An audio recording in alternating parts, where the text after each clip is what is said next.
শক্তিশালী তুষার ঝড়ের কবলে পড়েছে যুক্তরাষ্ট্রের পূর্বাঞ্চল। এতে হুমকির মুখে রয়েছে সেখানকার ৬ কোটিরও বেশি মানুষ। বিবিসি বলছে, যুক্তরাষ্ট্রের মধ্যাঞ্চলে শক্তি সঞ্চয় করে তুষার ঝড়টি এরই মধ্যে পূর্বাঞ্চলে আঘাত এনেছে। এতে এক দশকেরও বেশি সময়ের মধ্যে সবচেয়ে বেশি তুষারপাত আর তীব্র শীত পড়ার আশঙ্কা করছে কর্তৃপক্ষ।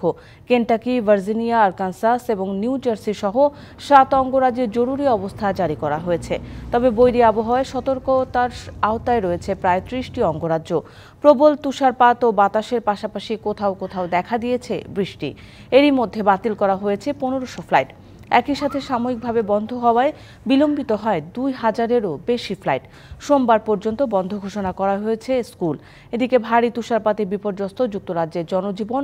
ইংল্যান্ড, ওয়েলস, স্কটল্যান্ড এবং আয়ারল্যান্ডে আঘাত এনেছে তীব্র শীতসহ তুষারপাত।